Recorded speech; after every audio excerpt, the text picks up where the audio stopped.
बॉलीवुड में कई प्रेम कहानियां आई और चली गई, लेकिन एक प्रेम कहानी ऐसी थी जिसने पूरे देश को हैरान कर दिया। एक तरफ पहले से शादीशुदा सुपरस्टार धर्मेंद्र, दूसरी तरफ करोड़ों दिलों की धड़कन ड्रीम गर्ल हेमा मालिनी। दोनों का प्यार इतना गहरा था कि इसके रास्ते में परिवार, समाज और विवाद सब आ गए। कहा जाता है कि इस रिश्ते को मंजिल तक पहुंचाने के लिए दोनों ने बड़े कठिन फैसले लिए। आखिर उनकी पहली मुलाकात कैसे हुई, कब दोस्ती प्यार में बदली, किन चुनौतियों का सामना करना पड़ा और कैसे यह रिश्ता दशकों बाद भी बॉलीवुड की सबसे चर्चित प्रेम कहानियों में गिना जाता है। आइए जानते हैं पूरी कहानी। नंबर 1, दो सितारों की पहली मुलाकात। 1960 के दशक के आखिरी और 1970 के शुरुआत के दौर में धर्मेंद्र बॉलीवुड के बड़े सितारे बन चुके थे। दूसरी ओर हेमा मालिनी अपनी खूबसूरती और अभिनय के कारण तेजी से लोकप्रिय हो रही थी। दोनों की मुलाकात कई फिल्मों के दौरान हुई। साथ काम करते करते उनकी दोस्ती गहरी हुई और समय के साथ दोनों एक दूसरे के करीब आने लगे। उस दौर में उनकी जोड़ी को दर्शकों ने भी बेहद पसंद किया और उन्होंने कई सफल फिल्मों में साथ काम किया। नंबर 2, प्यार की शुरुआत। फिल्मों की शूटिंग के दौरान दोनों का साथ बढ़ता गया।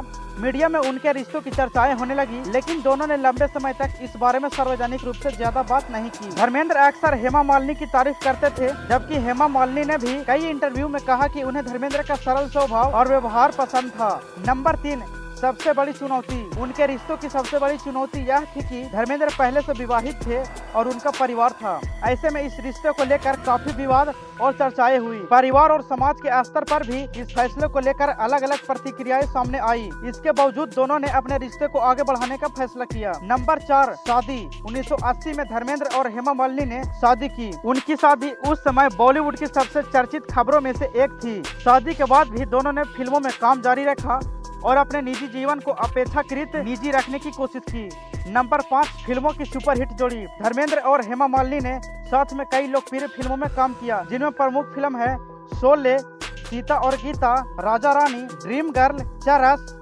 आजाद, प्रतिज्ञा, दिल लगी। इन फिल्मों ने उनकी ऑन स्क्रीन केमिस्ट्री को दर्शकों के बीच बेहद लोकप्रिय बनाया। नंबर 6, परिवार। शादी के बाद उनकी 2 बेटियां हुई, ईशा देओल और अहाना देओल। दोनों समय समय पर परिवार के साथ सार्वजनिक कार्यक्रमों में भी दिखाई देते हैं। नंबर 7, 46 साल बाद भी इन जोड़ों की चर्चा। दोस्तों, आज भी धर्मेंद्र और हेमा मालिनी की जोड़ी इसलिए चर्चा में रहती है क्योंकि दोनों ने लंबे समय तक एक दूसरे का साथ निभाया, फिल्मों से अलग अपनी निजी जिंदगी को संतुलित रखने की कोशिश की। दोनों अपने अपने कैरियर में सफल रहे। उनकी जोड़ी आज भी बॉलीवुड की सबसे चर्चित जोड़ियों में गिनी जाती है। दोस्तों, धर्मेंद्र और हेमा मालिनी की प्रेम कहानी सिर्फ फिल्मों की कहानी नहीं, बल्कि 2 बड़े सितारों को व्यक्तिगत फैसले और लंबे रिश्ते की कहानी भी है। हालांकि इस रिश्ते को लेकर अलग अलग लोगों की अलग अलग राय रही है, लेकिन इसमें कोई संदेह नहीं कि यह बॉलीवुड इतिहास की सबसे चर्चित प्रेम कहानियों में एक है। आपको धर्मेंद्र और हेमा मालिनी की कौन सी फिल्म सबसे ज्यादा पसंद है, कमेंट बॉक्स में बताइए। और अगर आप हमारे चैनल पर नए हैं तो प्लीज चैनल को सब्सक्राइब कीजिए, वीडियो को लाइक शेयर कीजिए।